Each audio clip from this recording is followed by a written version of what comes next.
My name is Matthew Connell. I am a physical therapist by education, and today the webinar is going to cover practical leadership for healthcare providers. Essentially, and if the idea is if you want to or have aspirations of being an effective leader, regardless of your role. So whether you are a rehab director, clinical manager, or staff therapist, or hoping to get into some different roles even outside of the clinical aspect of healthcare, maybe it's into education or business or other things. Hopefully this will help you today as you kind of think about leadership competencies and what does it mean and how do you go through and do those different types of things.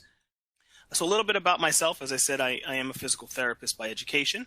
I'm also the dean currently of nursing and health professions at a college in Florida called State College of Florida. I also led the PTA program for about 9 years here prior to becoming the dean. I am also a healthcare and education consultant through my own company, Connell Consulting Solutions.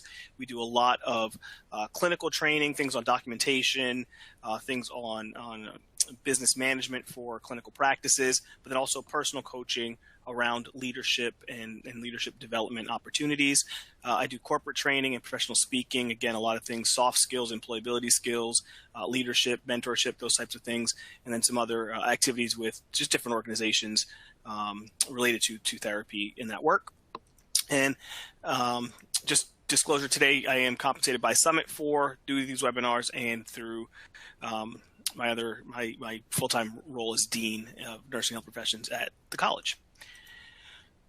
So for today, what we're hoping to do, these are our course objectives. So we wanted to define leadership, talk a little bit about that, discuss the differences between leadership and management, because those are two different concepts that we want to understand as we are going into leadership discussions.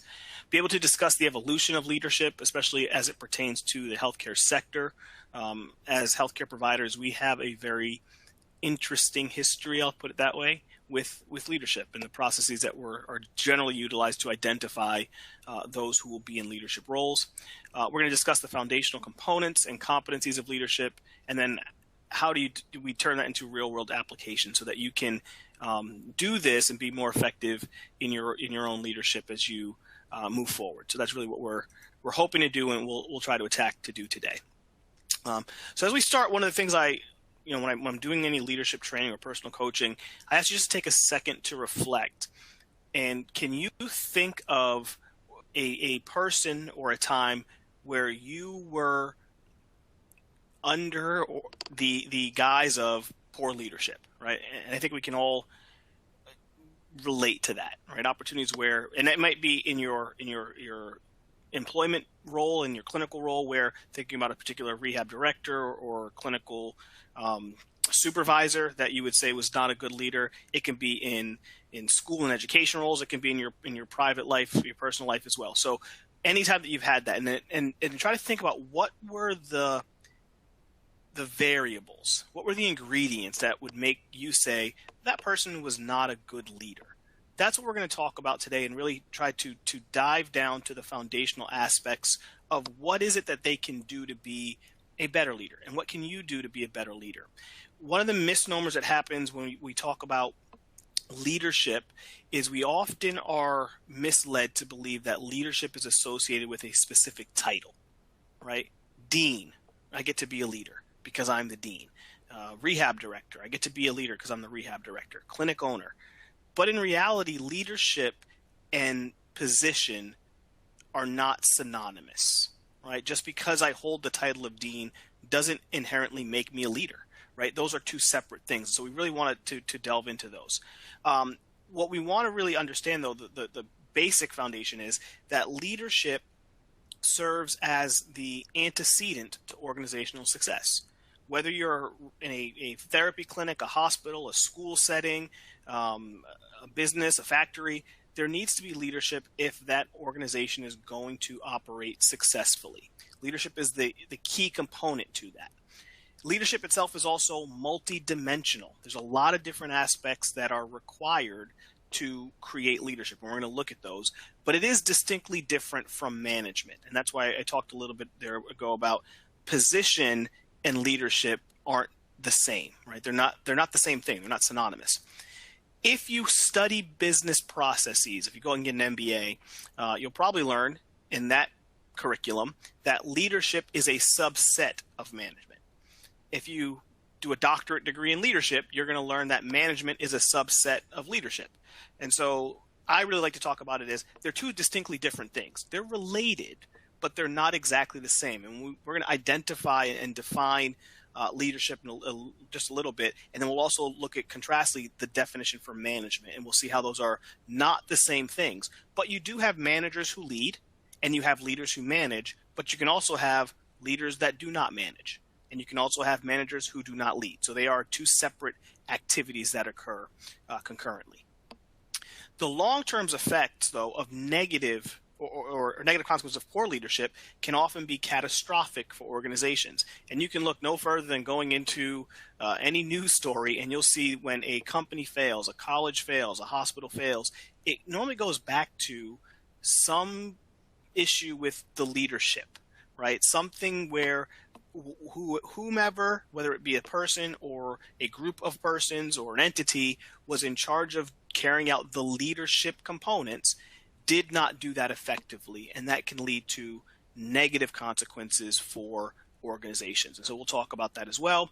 And then most recently, the challenges that we faced because of the COVID-19 pandemic have magnified the need for quality leadership across all sectors, because the complexities with which you must deal now to navigate through or operate in my case, a healthcare education program, or in your case, a clinic, a hospital, a therapy clinic. The complexities of that are more numerous than they had been in the past, and it requires greater depth and breadth of competencies in the realm of leadership to make sure that you're able to navigate through those things effectively. And so we're going to talk about that and what do those look like. So let's define leadership. You can go to Webster's Dictionary and you can pull out what that definition says, but a true operational definition of leadership is different, right? It's not just that you're out in front of things. However, though, if you go through the literature and research that's on leadership, and it's one of the most extensively researched fields that exist, there's no consensus on the singular definition of what leadership is. There's lots of descriptions, lots of characteristics, and some commonalities that we'll see, and those are really tied together in what we now kind of call competencies, right? Leadership competencies, if you've heard that term before. These are just traits or characteristics, the thoughts and the actions that we will see exhibited by leaders. And they're different than the traits, competencies, thoughts, actions, and characteristics that we see exhibited by those who we would call non-leaders, okay? The simplest definition, though, you can really think about would be a leader is a person that inspires others to work towards a common vision or goal. That's leadership, okay? That can happen from a position, right? As dean, I can tell someone to do something, and they'll do it. And so I made them do the thing. That doesn't necessarily mean leadership, though. It's the inspiring them to do it, right? A key component of leadership is that you must have intentional followership. Okay, and I love this quote that you see on the screen by John Maxwell, one of the greatest writers around leadership. He who thinks he leads but has no followers is only taking a walk. True leadership requires, without you saying you have to follow me or else, folks want to follow you, right? Your traits, competencies, thoughts, actions, and characteristics inspire people to follow you towards the completion or to working towards the completion of a shared vision or goal. That's the key definition of what leadership is. And now that differs from management, okay? Management is in charge of making sure that the operational components of things occur, right? That's what managing is. So if I'm managing, and I'm just going to use for an example, a PT clinic, my job as the manager is to make sure patients are scheduled. We have the resources that we need. We have a billing system that works. We have a way to let patients know when their next appointment is. Those are the management characteristics, and I can do those things void of leadership.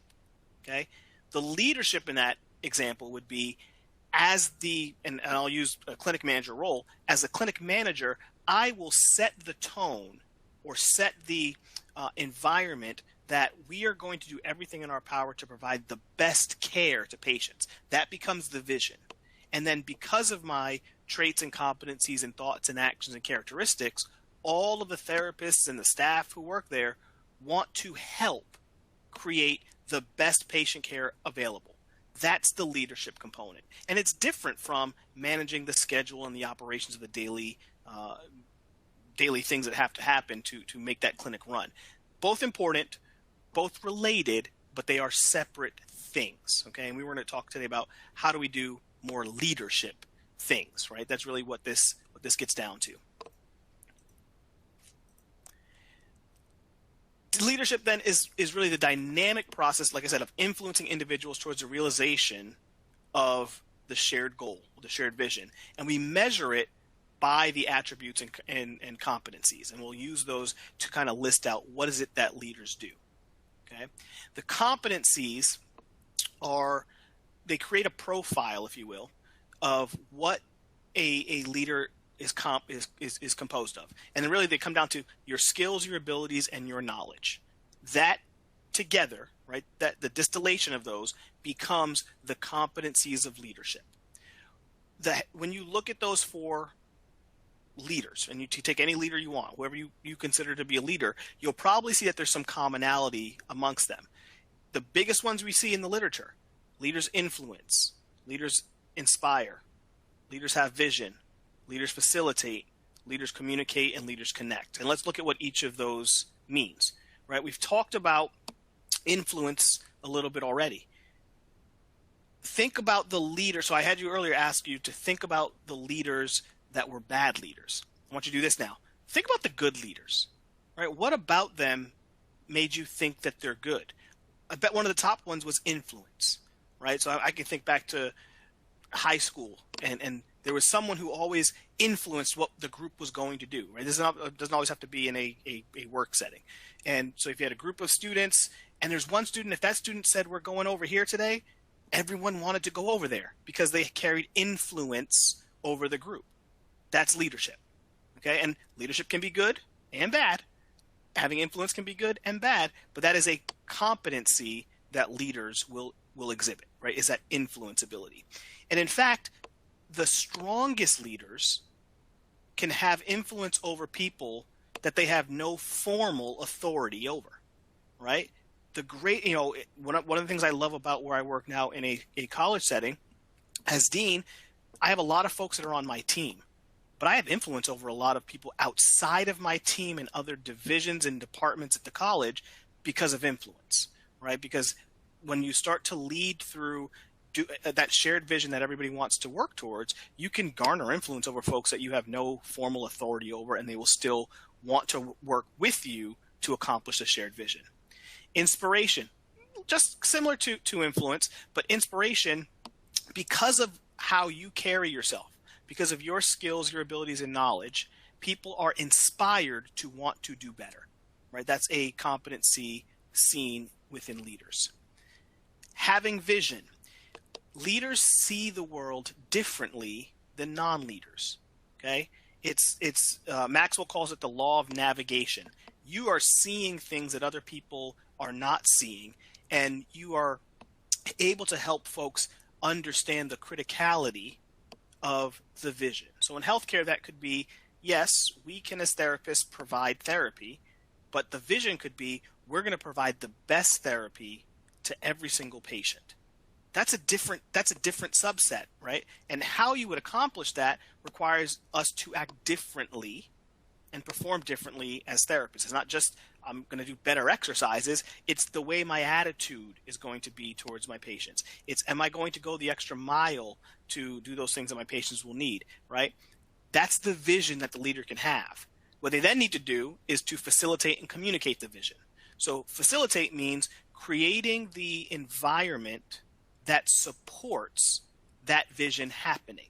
And that can be, in terms of practicality, do we have enough exercise area? Do we have enough weights? Do we have enough TheraBand? Do we have enough resources? But facilitation can also be, do we have the people on our team in the best position for them to succeed within the vision? Do we have folks that are really good at providing manual therapy and give them opportunities to do that?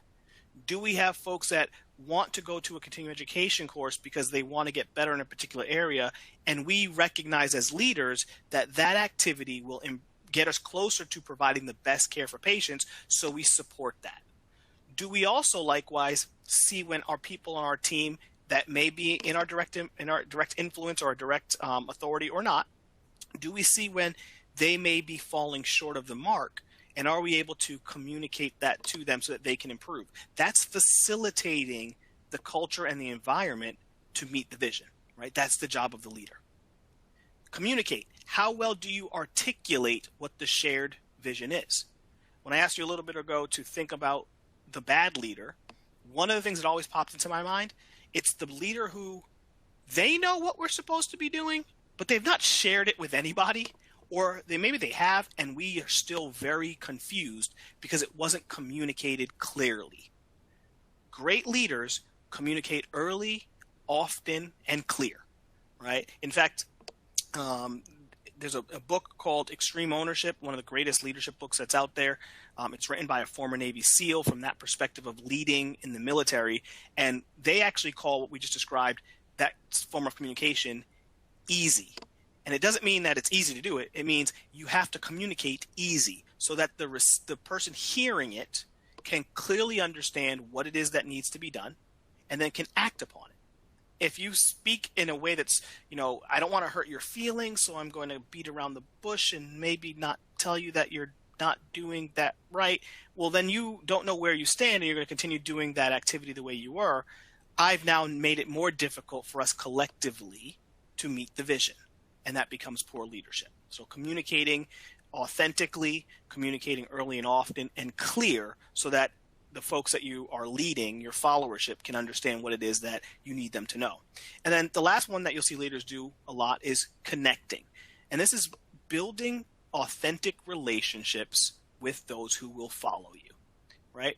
Again, you can't be a leader unless you have intentional followers. People have to want to come behind you, act upon your vision to carry that out and make that a reality. So you need to build relationships so that people can want to do that, right? That's how you're going to get the inspiration and the influence to move collectively towards the shared vision. So if those are the competencies, the question then becomes, well, how does one obtain those competencies, right? How do you become a leader? The original theories, very early theories, viewed leadership as a set of traits. They called them traits, not competencies, but they believed that the traits were inherited. Okay, in fact, the earliest theory is called trait theory, and then it evolved into Thomas Carlyle's great man theory, which both of them simply said, great men or women, if you're using great man theory, kings, queens, they were born to rule because their genetics included those leadership competencies. Now, the challenge with that type of thinking means that the only way to be a leader would be to be born into leadership. And those were utilized for centuries to maintain monarchies, right? The only way you can become the king is to be born a prince, because being born a prince gives you the leadership ability. And over time, we realized that, well, no, you can actually develop leadership. It doesn't have to be birthed into you. You can develop it.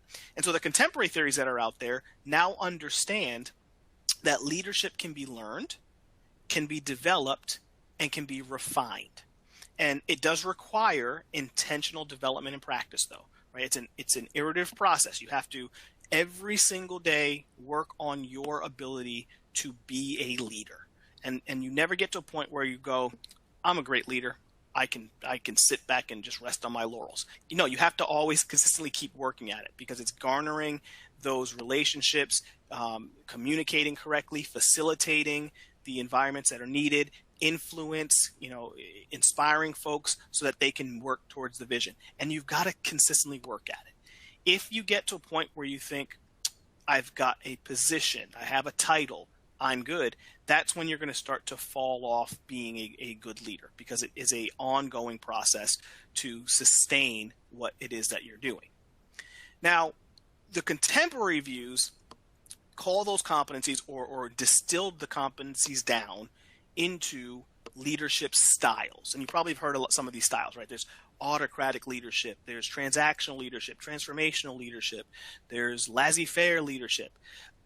The way that I like to talk about this from a practicality standpoint is actually to think about leadership on a continuum of centricity, okay? Whether it be leader-centric, which are generally dominated by controlling behaviors, or follower-centric, which would be dominated by more developmental and inclusivity behaviors, okay? Now, I want to preface this, though. I'm not saying that leader-centric is good or bad or follower-centric is good or bad. They're just different parts of the continuum. And contemporary research and leadership will tell you, in reality, the best leaders probably can move on this continuum as needed to accomplish whatever needs to be accomplished. And so let me give you a good example. Leader-centric styles, right? So these would be like autocratic leadership, where whatever I say goes. That's very important if we're in the midst of an emergency, right? If the building's on fire and everyone's running around and screaming and yelling, you need one person to go, everybody stop. This is what we're going to do. You get the fire extinguisher. You call 911. Right? That's autocratic leadership. But in the midst of that emergency, that's the most correct leadership that's required, right? And again, what happens is, go back to the competencies, the shared vision is get everybody safe, put the fire out. How we're going to get there is the person who took charge is creating and facilitating the environment for that to happen by giving out the directives that need to be done. And people will inherently go, okay, this person knows what's up. I'll get the fire extinguisher. I'll call 911. So now there's influence that's happening, and it's inspiring folks to do the things needed to meet the vision. So that's a good example of leader-centric, centricity working. But look at that on the flip side. What if it's just a regular day, you're in a clinic, you're treating your patients, and somebody comes in and starts barking out orders. You get this exercise and do 5 with them, and now you do this. That's not going to work, right? In that setting, that autocratic leader-centric style is not what's needed, right? Now, go to the other end of the continuum. Look at follower-centric. If we are in a summer camp for kids and we want all the kids to have say in what we're doing, there may be a benefit to being extremely follower-centric, right? We're going to make a decision on what activity we should do next, and we're not going to make it until we have everyone's input and we let every person tell us what they think they want to do. Well, that will make people feel really good, and they want to participate, and they're feeling included, which is great. But now put that leadership style in the fire situation, right? We're all going to burn down then, because we need someone to be more leader-centric in that opportunity. So again, good leaders understand that there's a continuum, and they have the ability to kind of move in and out of the different styles or become more leader-centric versus more follower-centric, depending on the situation at hand, right?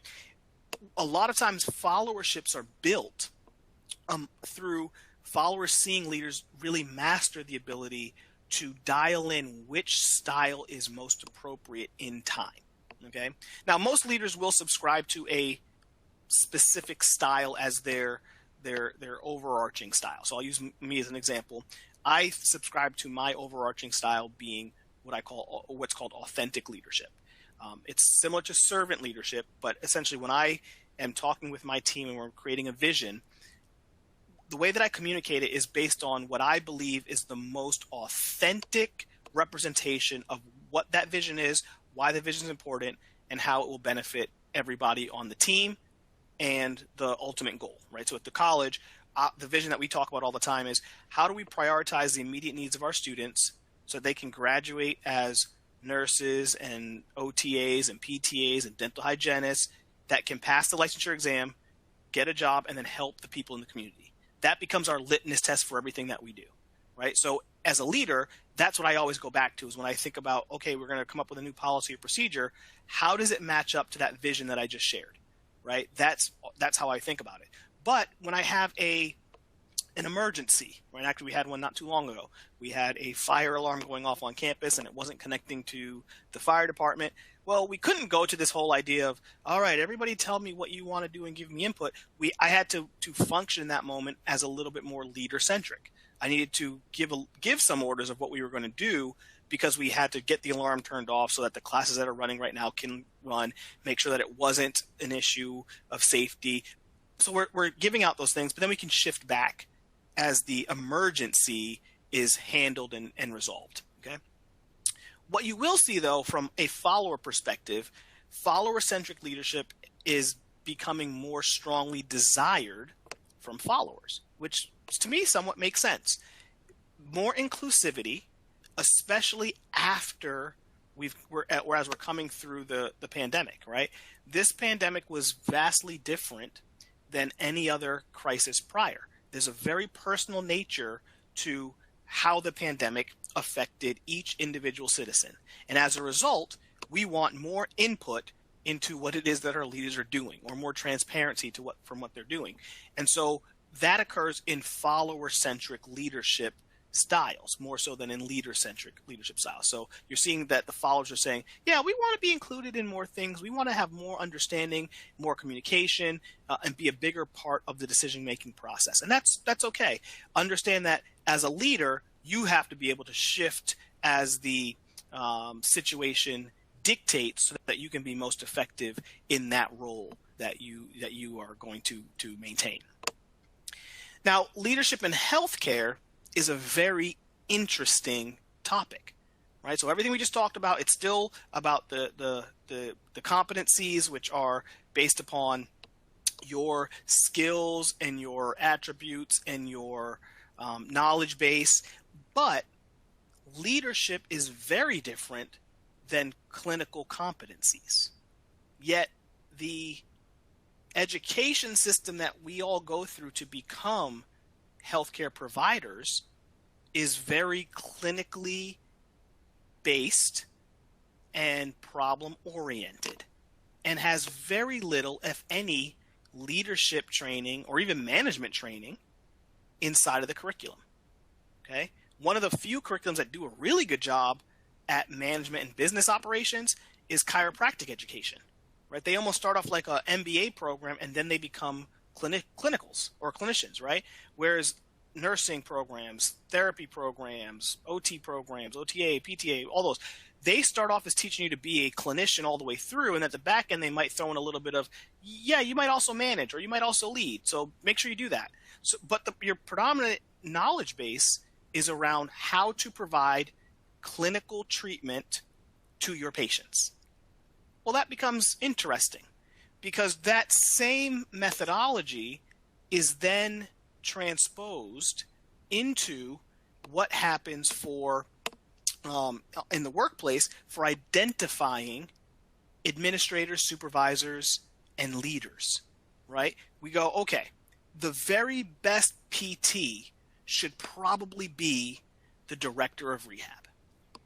But being the best PT, having the best exercises, knowing the best clinical judgment out there doesn't mean you're going to be a good rehab director, a good manager, or a good leader. But you're going to be ascended to that position. This creates two problems, right, that really compound each other. First, you've now removed the best therapist from the floor. So you're down a good therapist. And you can replace them with another body, but you're probably not going to get the same therapist skill. And you now have bad leadership. I mean, how many of you thought when I said think of a bad leader, how many of you thought of a therapist that wasn't the leader that became the leader and then it caused lots of problems, right? So those two things really compound each other. But our sector so heavily relies on evidence-based approaches that we believe, okay, well then just use the same evidence to identify administrators or those who are going to be in leadership roles. And so those with good clinical skills must be good leaders, right? But those two things are not synonymous. They don't always add up. And so what we can almost think about this is healthcare has a very inaccurate methodology and mechanism for identifying leadership ability. Okay, we're relying on these metrics that will measure how well you do therapy, how well you provide therapy, not leadership. And that develops, in most cases, really good operational managers, right? The rehab director who can understand the process that we're supposed to follow with everything. This is the form you fill out first. This is the form you fill out second. This is the form you fill out third. You put it in this box. But they don't know how to deal with people.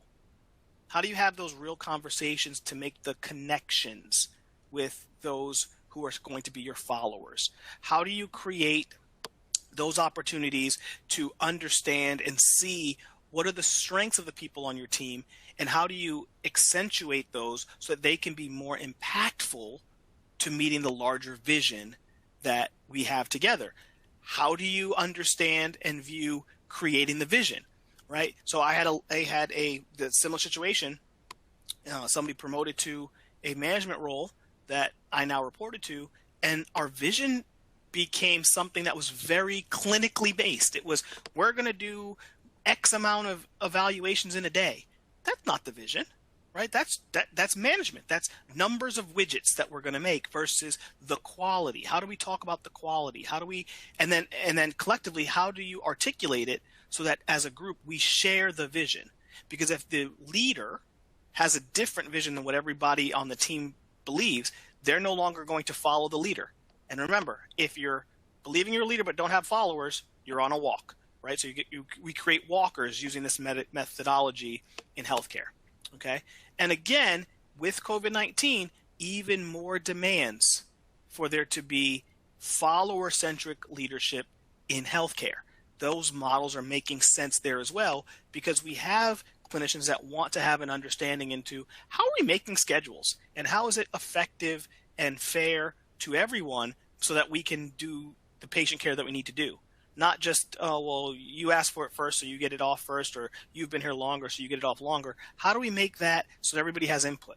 And that's really where leadership is going, particularly in healthcare, where folks are demanding more from leaders in terms of those competencies. So the question then beckons, what are the foundations of leadership that you can use as a healthcare provider? So number one, keep in mind, you can lead from any position. Leadership is not tied to a specific role. Okay, so you don't have to be the rehab director to be the leader. You don't have to be the clinical supervisor to be a leader, right? Leadership is about the knowledge, skills, and abilities that you maintain.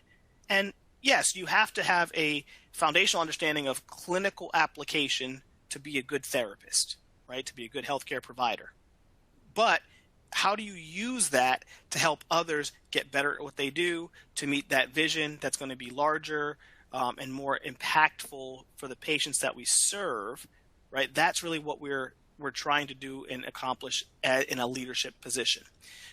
So let's look at the topic. We talk about influence is that first one.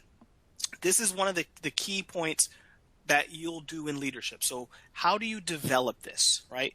Influence really starts through that idea of connection, building relationships with those on the team. And you want to build authentic relationships, understanding what are things that people on your team are good at, right? And again, even if you don't think you have a team, because you could be on here going, well, I'm just a staff therapist, I don't have a team. Well, the people you work with are the team, right? So what are the things that they're good at, right? Who in your group of therapists is excellent at documentation? Do you give them opportunities to share that expertise and make the overall documentation of the clinic better, right? That's one of those things where you make connections. Who's your best person when you look over and they've always got a set of exercises that you would have never thought of? Do they have opportunities to share those exercises with the larger group so that we can all collectively get better? And it may not be that you have to say, hey, Susan, I love what you're doing. I want you to do an in-service, because that might not be their strength. But it might be, hey, I saw those exercises you were doing, and that was really clever. Could you show me? Yeah, I'll show you. Can Tina come over too? And now it's in a small group setting where the person feels more comfortable. But think about the value that you've just provided to them, where they feel valued to be part of the group. because what they were really good at, their expertise, is not only being recognized, but they're being asked to share it because you're seeing that it could help improve our ability to meet the goal, right? That's how you build that relationship, that connection, and you're going to have great influence now over that team member. And then when other team members see that you have done that for them, well, they're going to want that to happen too. And that builds influence. Now, see, you can do that whether you're a rehab director or just you could be another therapist. You could even do this and not even be part of the place, right? Maybe you're a PRN therapist that comes in on the weekend and you see somebody who works or who's doing something that you think is really good. Building that connection, that rapport with them authentically is going to move to a place where you're going to have influence, right? You could do this with folks outside of your department. So, nutrition, when if you're in an inpatient setting, having a good rapport with the folks that are in the kitchen in the nutrition office. If you have patients who now, hey, they didn't get lunch because something went off, you can be the advocate for the patient because you have influence over those areas because of your connection and the rapport that you've built with the folks on the team in that area. So that's the first one, influence. Second one, vision. How do you build it? Vision is understanding and consistently working on what's the bigger picture, right? If I always tell folks when I do this on personal coaching, why did you get into the field when you decided to do it, right? Now, we don't all have great, somebody came down a mountaintop and told me I was supposed to do this stories, but you have something of why you got into it, right? Or I like to think about the days, have you ever had the day as a therapist where you really knew that you impacted someone's life in a very meaningful way, right? Go back to that day. That feeling is the vision. How do you do that all the time, right? How do you try to do that for every patient, for all patients collectively? That's the vision.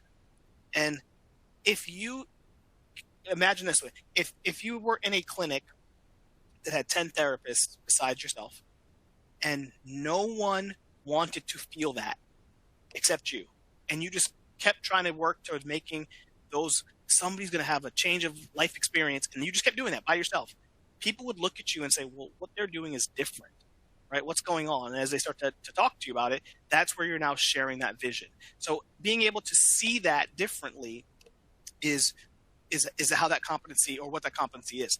The way that you think about building that, right? So going back from the learning it, refining it, that constant process of revising it, is every single day you got to have your own check-in, whatever your variables are. If it's every day, if it's every week, if it's every month, take that opportunity just to reflect back on who were the patients that I got that feeling from, or I got that feeling for. What did I do? What about them made me get to that point, right? And then the more you're working on that, how do I do that again? And then how do I do that again, right? There's that iteration component of it that allows that to be something that happens consistently. In my world, the way that this works a lot of times is I have, as a dean, one of the things that I'm looking for is how do I improve those that are on my team and prepare them for future leadership roles? And so I sit down, it's a weekly thing that I do, and I go, what did I do what did I do last week that helped somebody improve in their capacity to be effective in their job? If I can't think of something, well, I missed the mark, right? So I had to go back and I think, okay, what can I do? Okay, here's an opportunity that's coming up. Tony, here's something that's coming up. I want you to be part of this so that you can grow in your ability to be impactful in this particular way. So that's my process where I consistently go back and look at that and try to refine that and build that consistently over time. Okay. We talked about knowledge, skill, and ability. That's what all your competencies are. So also figuring out where your strengths lie, right? So if you understand, I'm really good at communicating and talking to folks about what we're trying to do, then you want to use your communication skills as your way to build leadership, right? Articulating what the vision is, articulating when you see people doing it well. Hey, I saw you did that. That was a great job. Articulating when you see people not doing it well. Hey, I saw you had some difficulty there. Can I help you and offer some suggestions on how to improve? That's how you're going to use your knowledge, skills, and abilities to improve your leadership and those around you. Alignment of ownership, authority, and responsibility. This is one of the biggest ones that I try to do every single day as a leader. Okay. So often what happens, especially in healthcare, is you will be tasked or assigned, right? I call it voluntold. You'll be voluntold to do something. You have the responsibility for getting it done, but you may not have the authority to do anything in there, right? Or you may have the authority to do something, but they gave it to somebody else, so you don't own it. Aligning these three things is critical. And so if you're going to be in a leadership position, one of the things you want to make sure that you do is when you talk to your team members and you are trying to help them or you're going to assign things to them, the way you facilitate their ability to be successful, align for them what is it that they're going to do, right? So here's a task. Do they have full ownership of the task? Meaning you're going to be the person that if it doesn't get done, we're going to come back to you, right? Have you given them authority for the task? Meaning they have the ability to autonomously decide all the things of the task, and do they have the responsibility to carry it out? Or are they supposed to do it and then tell somebody else to do it? Okay, so making sure that those things line up. Because go back to your point, have you ever had an opportunity where you were voluntold to do something and your ownership, authority, and responsibility for the thing were misaligned? That's frustrating because you can't do the things you need to do to be effective. So as the leader, if you ever get into a point where you can delegate things, aligning ownership, authority, and responsibility. In your own development, as things are voluntold to you to do, how do you advocate for yourself to get ownership, authority, and responsibility aligned? And sometimes it's just a question. It could be, Matt, what we need you to do is you're going to revamp our schedule. Okay. Do I have the authority to make any changes that I need to make? Or what's the threshold at which I have to come and ask somebody? Okay. When does it need to be done by? It needs to be done by next Tuesday. Okay. I will have it to you by next Tuesday. There's my ownership, right? And am I allowed to carry this out by myself, or do I need to delegate to other people? You do it. There's my responsibility. So making sure that that's clearly communicated helps people as they do those different tasks. If you're the person clearly communicating it, you're going to build that rapport with them, right? There's that influence. You're going to let them see the larger vision, and that's going to strengthen your leadership ability. Okay. Next bullet is integrity. Integrity is integral to being a leader. It's always easiest to do the easy thing, right? As a leader, you have to do the right thing, whether it's easy or hard. But consistently doing the right thing is going to build that rapport. It's going to show folks that you are true to the vision, right? And it's going to let people understand that as a leader, if you're going to maintain integrity, you will build more influence over folks, right? There's nothing worse than that leader who tells you, do what I say, not what I do. Well, if you're not going to do it, I'm not going to do it either, right? But if we're all doing, I will never ask anyone on my team. If I ask you to do something, I'm going to do the same thing as you, right? You're not going to see me do something divergent from it because that's a lack of integrity. We're going to do the right thing for the right reason every single time. People will respect that, and that will build your influence with them. That also leads to consistency. So making sure that you are doing whatever you do consistently. Now, consistency doesn't mean the same thing every time. And this is one of the misnomers that, excuse me, you may have to explain to followers. Consistency is talking about, are you consistently doing things that move towards achieving the vision? You may have to do different things, but each of them is based on meeting the vision, which I'll give you an example here in a second, because we'll talk about 2 real-world applications, and then we'll jump into any questions you may have. And then finally, using the language of leadership. Leaders speak differently.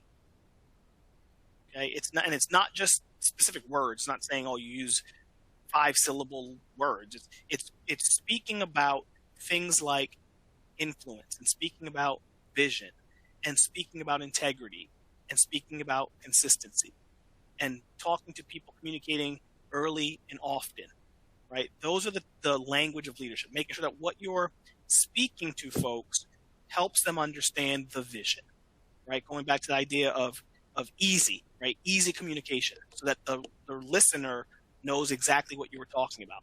It all comes back to the same point. If you're doing that and you can do that language consistently, you are going to articulate the vision so well that folks will know what it is, and they're going to want to follow you in achieving the vision. Okay. And if they don't agree with the vision, it's how do you articulate to them to find out, well, tell me what about it you don't agree with, right? That goes back to that follower-centric leadership model where you can keep folks to be and get them engaged in what it is that you're trying to accomplish as a leader and develop that intentional followership. So let's look at some real world applications of these. So I have two that I'll talk about, and then if anyone has questions or examples they'd like to throw into the question and answer chat, go and throw those now, and we can talk about those. But the first one happened here in the educational setting at the onset of COVID-19. And so this will go talk a little bit about that consistency component where we didn't do the same exact thing, but we were always looking at the vision. So in the higher education world, in early 2020, we were faced with having to shut down our campuses because of the rise in COVID cases across the country. Now, this worked fairly well in our general academic courses, right? English and math and history, where students could just shift to online learning. We'll do lectures like we're doing right now, and we'll take tests online, and it's okay. It becomes a lot more challenging when the program that you run requires clinicals where students have to go to the hospital or go to therapy settings to do 8-week, 10-week, 16-week rotations, but they can't because those facilities are closed to outside people. So how do we address that? How do we get students to graduate? Well, in early 2020, about February 1st or so, I started having COVID-19 group meetings every Friday with my team.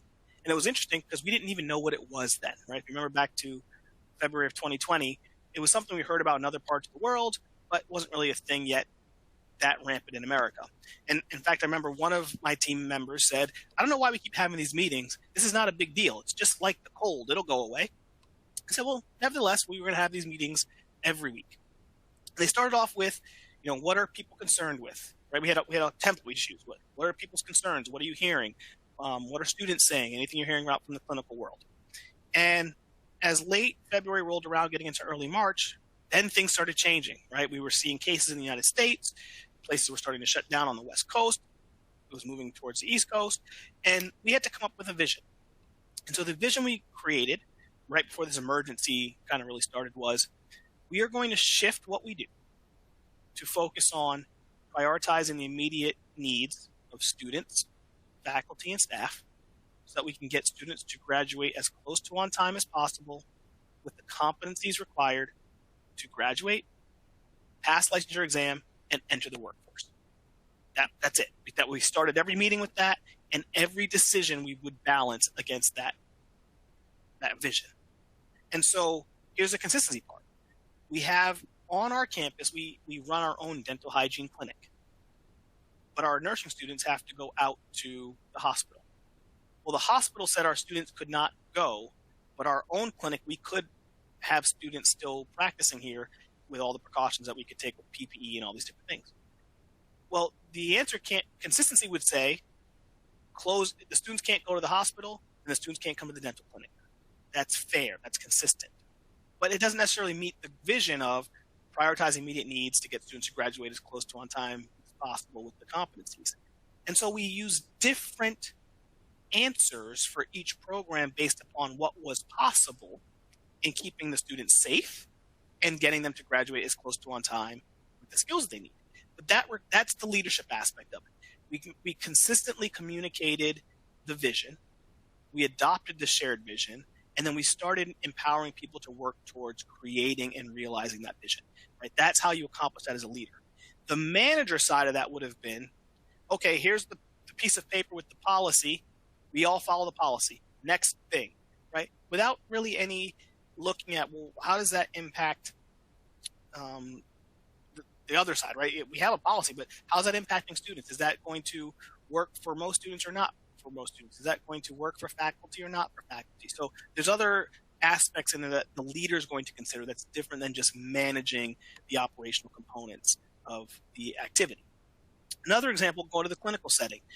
This is when I was working as a rehab director way back in the day when we had PPS and the minutes, right? So it was an inpatient skilled nursing facility. And the particular company that I took over for in this role, prior to my tenure, the rehab department would lose about $15,000 a month in revenue. And I kept looking at it going, well, something's amiss here, right? And what was wrong was the case mix was kind of all over the place. We were trying to create every patient with the maximum amount of therapy, because back then the way you got reimbursed was by providing more therapy. So everyone had the maximum amount of therapy 7 days a week, 3+ hours a day. And to staff that, we had to use a lot of PRN therapists, a lot of travel therapists. So it was costing us more to give the patients more therapy, to the tune of us losing $15,000 every month. And the therapists were also frustrated because they had patients where they couldn't figure out what to do for 3 hours a day. The patient just didn't need 3 hours of therapy, but our mechanisms, our policies, our processes were, yeah, everybody gets 3 hours because that's how we maximize reimbursement. So we took a bold move, right? We had a staff meeting and I said, look, everyone's unhappy. Patients are kind of getting better or maybe not getting better. What do you guys think the answer should be? And the distillation of that became, we feel like we are not really doing therapy. We're just doing what the company said we're supposed to do, which is give everybody 3 hours of therapy. So it doesn't matter. Like anybody could just do this. You just do the same thing. So I agree. What if we switched this? What if we made our and at this point in time, I didn't understand leadership the way I do now, right? I hadn't gone through the leadership doctoral course. What I did, though, was we said, what if we come up with just a motto? And our motto will be, give every patient what they need. Yeah, we like that. Okay, what's that mean? How do we do that? All right, well, that means if you are the OT and you believe that the patient needs 20 minutes of therapy a day, we will give them 20 minutes of therapy a day. If you believe they need therapy 3 times a week and not 7 times a week, that's how you'll write the eval. We're going to give every patient what we believe they need clinically. Okay? We saw a couple of things happen, which is interesting. First and foremost, patients started getting better more rapidly than they had before, because what we were doing was there were some patients that were getting 3 hours that probably needed 6 hours of therapy, but they were capped at 3. We had other patients who needed 20 minutes of therapy, but they were forced to do 3 hours of therapy, and they were bored and they weren't getting better. So we started seeing patients get better more rapidly. We saw the morale of therapists get better because they liked their job. They weren't trying to figure out what to do. They were just working with the people and the patients and the clients who needed therapy the way that they thought it was needed. They felt validated because they were able to use their clinical skill, right, to figure out what was best for the patient and do those things. And then the most interesting thing happened it took about 3 months. The clinical area went from losing money every month to a positive $2,500, then a positive $5,000, and eventually a positive $8,000. And it was like, wow, that's a big turnaround. How'd you do that? Well, we stopped having to use 4 travelers and 6 PRN to get to this maximum number of therapy minutes, and we just gave patients what they needed. So all of a sudden our case mix changed, and it cost us significantly less to provide better quality to the patients. And that became the vision, right? And so once you started doing that and folks were feeling validated, feeling respected, feeling as part of the team, well, wait a minute, they want to do this more, right? We garnered the influence, and that became the way for us to keep working forward on improving those folks. Out of that, we had one of our CODAs who expressed interest in the future doing some leading and becoming a rehab director. And so let's bring you into some of these other things, right? That's recognizing and seeing the vision of there's a skill there and maximizing that. And so, you're going to be in charge of this area that we normally do. So it's a delegation of a task, which frees up capacity for me as the director. but it also started to build that ability in that team member. And again, there's that connection, that influence, and now we're having more people on the team that can do more things. And so, in closing, what I like to say is, as a leader, one of my biggest joys is when I can take somebody on my team and help them turn into a leader as well.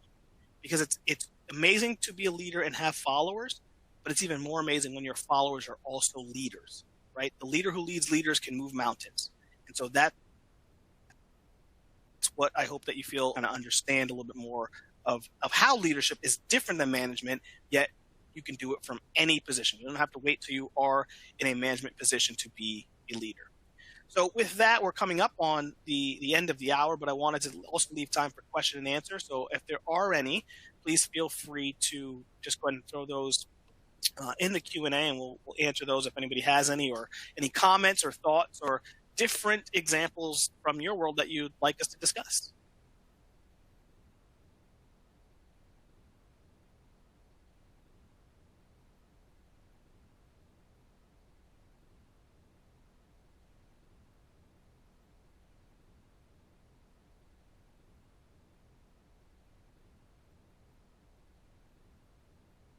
Well, not seeing any. I do thank you so much for joining us today for the webinar. If you are interested and you go in and you get the slides, all the references to what I talked about today are listed there. So there's a lot of good reading and different things in there if you're interested and are like me and become a scholar and a nerd about leadership, and it's something that interests you. So please feel free to use those as well. But I wish you the best of luck as you go forward, and hope that you feel confident to be able to lead from any seat here in the near future. So thank you again. If you have any questions, again, I'll stay on till top of the hour, and you can just throw them in the question and answer. But other than that, we are done with this webinar for today. Thank you so much. Have a great rest of your day.